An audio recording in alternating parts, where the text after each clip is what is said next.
አሰላሙ አለይኩም ወራህመቱላሂ ወበረካቱ። ውድና የተከበራችሁ የዚህ ቻናል ቤተሰቦች እንዴት አደራችሁ? እንዴት ዋላችሁ? ሁላችሁንም እንደ ሰዓት አቆጣጠራችሁ ሰላም ሰላም ብያለሁ። በያላችሁበት ሰላማችሁ ብዝት ይበል። ዛሬ ይዤላችሁ የመጣሁት ዳጣ ድራማ ነው። እንሆን ተከታተሉ። ጋበዝኳችሁ። ወዳችሁ ፈቅዳችሁ ስለምትከታተሉኝም ከልብ አመሰግናለሁ። ማርቲ ለመጀመሪያ ጊዜ ዳሬን አኮረፈችው።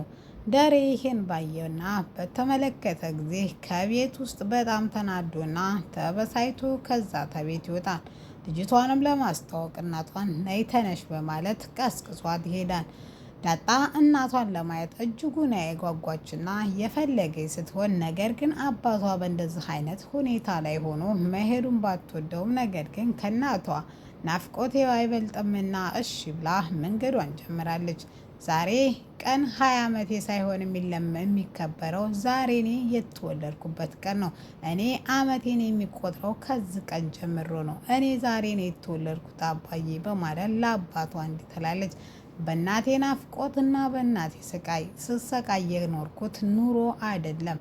ስለዚህ ከእንግዲህ ወዲያ ያለውን እድሜ ነው እኔ የምቆጥረው በማለት አባቷን ትነግረዋለች። ከዛም አቶ ደመረ ወይም ደረጀ ከዛ ይዟት በፍጥነት ይሄዳል። መኪናውን በጣም እያሽከረከረና በጣም እየነዳ ነበረ። ወይዘሮ ማርታ ተናግረው እሷም አልቅሳና ተበሳይታ ለዘመናት ተጨቃጭቀውና ተነጋግረን የማያውቁት ዛሬ ግን ታግሼ በቃ ተሸከምኩ፣ ለ6 ወር ያክል ተሸከምኩ፣ ደሬ አልቻልኩም ብላ ክፍሉን ለቃ እንዲወጣች በፊቱ ላይ አስሬ ጆሮ ላይ እያቃጨለበት ንግግሯ መኪናውን እንደብድ እየነዳው የሆነ ቦታ ላይ ሲደርስ ራሱን ያውቃል። ከዛም አቁሞ በተመስገን ነው ብላ ምን ሆነ ነው አባዬ ብትጋጭስ? እኔ እኮ የማላቃትን እናት ለመታወቅ የማቀውን አባቴ ማጣት አልፈልግም አባዬ። እውነት ነው እኔ እናቴን ለማወቅ ፈልጋለሁ፣ ነገር ግን በእንደዚህ አይነት ሁኔታ አይሆንም። 20 ዓመት የጠበቅኩኝ አንድ ቀን ማደር አያቅተኝም። ስለዚህ እኔ ወደ ቤት ተመልሰን እማዬም ኤቢም እየደወሉ ነው። ስለዚህ ስልክ ያላነሳው በዚህ ሁኔታ ላይ ሆነን ምን ላይ እንዳለን ላልነግራቸው ብዬ ነው በማለት ታስቆመዋለች። ደሬም ዛሬ ግን ምንም ነገር ሳልነግርሽ አታድሪም ቢላትም ዳጣ ግን ምንም የመስማት ፍላጎት እንደሌላት ደጋግማ ትነግረዋለች። ዛሬ ማርታ በጣም ጨነቃት፣ በጣም ጠበባት። ደሬን ተናግረው የማታውቀው ምን ነው ዝም ብዬ ቢሆን እህቴ ናት እንዲጠራጠር ባሌንና ይሄ ሁሉ ጉድ እንዳደርግ ያደረገች። ኤቢ ደጋግመሽ ሞክሪ ብትልም ኤቢም ወይዘሮ ማርታም ለደሬን ቢሞክሩ ለዳጣም ስልኳቸውን እያነሱላቸው አይደለም። የሆነ ነገር ይሆንብኛል ብላ አባቴ ኤቢም በጣም ተፈርታለች። አባዬን ለምን ተናገርሽው? ምን አልሽው? ይኸውልሽ እማዬ አንቺም እሱም ጥፋት የለባችሁም። ነገር ግን አባዬ በቃ በሆነ ጊዜ በቃ የጨነቀውን ነገር ሊነግርሽ ይችላል። አንቺ አታስጨንቂው እማዬ፣ የሆነ ነገር ይሆናል። አባዬ ምንም ነገር እንኳ ቢሆን ራሱ ስልክ ያነሳ ነበር። ዛሬ ግን ፈጽሞ። ስለዚህ እማዬ አባዬን እንዳትጨቀጭቁ በማለት ትመልስላታለች።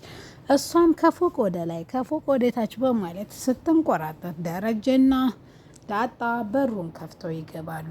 ምንም ያላለችው ዳጣ በር ላይ ቁጭ ብላ አለፍ ብሏት ወደ መኝታ ክፍል ይገባል። ምንም አኩርፋ እንኳ ኤቢ ክፍል ልተኛ ወስና ብትሄድም ነገር ግን በእንደዚህ አይነት ሁኔታ ባሏን መተው አልፈለገችም። ቀስ ብላ በሩን ከፍታ ዘግታ ደሬ ደህና ነህ ወይ? ምን ላርግልህ? እኔ እኮ ስለጨነቀኝ ነው። አንድ ጥያቄ ልጠይቅህ በማለት ጥያቄዋን ታነሳለች። እሱም ምን እንደሆነ ሲጠይቃትም እኔ ሚስጥር ብደብቅህና እንዴት ስጨነቅና እንድስብሰለስል ብታይ ምን ይሰማሃል ስትለ በጣም ነው የሚጨንቀኝም የሚደብረኝም መናገር አለብሽ ብዬ አየህ፣ እኔም ይሄን ነው የማየው። እኔ እናንተ ባልና ሚስቶች ነን፣ ለረዥም ዓመታት አብረን ኖረናል። ስለዚህ ከእኔ የምደብቀው ከአንተ የምደብቀው ሚስጥር ሊኖር አይገባም እያልኩ ነው በማለት ትመልስለታለች። እሱም ተንግዶ ወዲያ እንደማይፈጠርና ጭንቀቱንም እንደሚያቆም ቃል ይገባላታል። እሺ ብላ የማይመሽ የለም በቃ ወደ መኝታችን ብላ ኤቢ ግን በጣም ስለጨነቃት ወደ ዳጣ ክፍል ሄዳ ምን እንዴት ተፈጠረ ልጠይቅና ወሬውን ልታጣራ ትሞክራለች። እናቴን ሊያስተዋውቀኝ ሄዶ ነበር። ነገር ግን ነገርየው እንዳሰብነው አይደለም። አባዬ ከማዬ ጋር ስለተነጋገሩ በጣም ተጨንቆና ተጠቦ ነበረ። መኪናውን ራሱ እንደ እብድ ነው የሚነዳው። ስለዚህ እኔ እናቴን አገኛለሁ ብዬ አባቴን ማጣት አልፈልግም ብዬው ነገ ሊነግረኝ በጧት ተስማምተን ወደ ቤት መጣን በማለት ሁሉንም ነገር ትነግራታለች። በቃ ዳጣ በቃ ችግር የለውም። ጧት ግን እናትሽን እንድታስተዋውቂ ስትል አይ ኤቢዬ እኔ እንደዚህ እንኳን እንዲሆን አልፈልግም። አባዬ ሲፈልግ ነው ሁሉም ነገር። ምንም ነገር ቢፈጠር ምንም ነገር እንዳትናገሪ ብሎኛል። ነገር ግን በሩቅ ሆነሽ እማዬን እንድታይ እፈቅድልሻለሁ በማለት ትነግራታለች። በቃ አይዞሽ የኔ ወደህት አባዬ ደግሞ ለማዬ ልጅሽ መሆኑን ልጁ መሆኑን የነገራት ጊዜ የኔ ታናሽ እህት ብዬ እጠራሻለሁ በማለት ታስደስታታለች። የኔ ውድ ኤቢ እሺ በቃ ችግር የለውም ብላ በስጦታዋ እየተዝናናችና በዛው እንቅልፍ ይወስዳታል። ዛሬ ገዜና እንደተለመደው ደግሞ ለዛ ጭቅጭቃቸው በጧት ጀምሯቸዋል። እነሱም አንድ ቀን ተጋብተው ሰርጋቸውን አብልተው ቢገላግሉን ምናል እያለች ኤቢና ዳጣ ወደ ክፍላቸው ይገባሉ።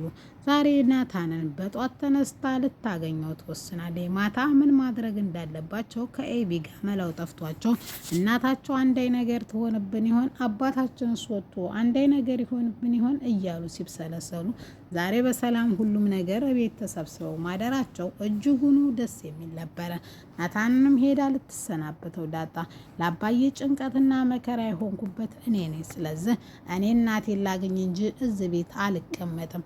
ምክንያቱም እኔ አባቴ እንዲጨነቅብኝ እንዲጠበብብኝ አልፈልግም። እኔ አባቴን ደስታ ነው አብሶ የዚህም ቤት ደስታ እንጂ ሀዘን ፈጽሞ እኔ አልሻም። ስለዚህ እኔ አንተንም ሆነ ኤቢንም ውሃንም በውጭ አገኛችኋለሁ። ስለዚህ በውጭ ስለማገኛችሁ እኔ እነዚህ ቤት አንኖርም ማለት ነው ሲል አባዬ እንደሚቆጣና እናትሽንም እንደጠበቅሻላት ታገኛት ትችያለሽ ብለን እኔ እማዬ እናቴን እንጂ የምፈልገው ጎዳና ላይ ማደርም የእኔ አንዳች ነገር ግድ የለኝም። ምክንያቱም ይሄ ህይወት አልፌበታለሁ። ስለዚህ አያስጨንቀኝም በማለት መልስ ትሰጠዋለች። እና ጨክነሽ ልትሄጂ ነው ሲላትም አዎ ልሄድ ነው በማለት እንግዲህ አባዬ የማይነሳ የለም ተነስቶ ማርትዬንም ይቅርታ ጠይቋት ሁለተኛ እንደዛ አይነት ስህተት እንደማይሰራና ደግሞም እንደማይጨነቅና ከጊዜ በኋላ ደግሞ እውነቱን እንደሚነግራት ቃል ገብቶላት ተንቅልፋቸው ተነስተው ቁርሳቸውን በልተው በተለመደውና በተነጋገሩበት መሰረት ኤቢና እናቷ ክፍላቸው ቁጭ ብለው በቃ እረፍት አርጉ እኔ ዳጣዬ እኔ የሆነ ቦታ ይዣል ሄድ ሲልም እሷ ግን እንዴት ብትልም ነገር ግን ማርቲ ይዟት ሄድ። ምክንያቱም ትናንትና ልደቷ ነው ዛሬ ሊያዝናናት ይገባን ሲልም እሺ በቃ ብላ ከቤት ተሰናብቶ ይወጣሉ። መንገድ ላይ እጅጉኑ ጭነቅ ጠብብ ያለው ደሬ 99 ደሬ ይተነፍስ ጀመር። እሷም ምንድን ነው እናቴ የት ናት ታውቃታለች ስትልም አዎ እናትሽን ዋሽችሻለሁ በድንገት እንደተወለድሽ ነግሬሻለሁ አይደል ዳጣ ሲላት አዎ ግን እኔ እሷን ነው ማየት የምፈልገው በቃ ፎቶዋንም ምንዋንም አይደል ታሪኳንም አይደል እሷን ራሷን ነው ማየት የምፈልገው አባዬ ስትል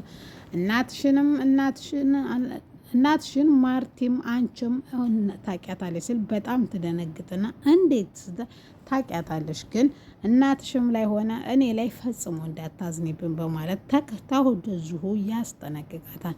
እሷም እንግዲህ እሺ በቃ አባዬ ብላ ትንሽ ራመድ ካሉ በኋላ በመኪናው ወደ እነ ሰላምዬ ሰፈር ማቅናቱን ደረጀ ተያይዞታል።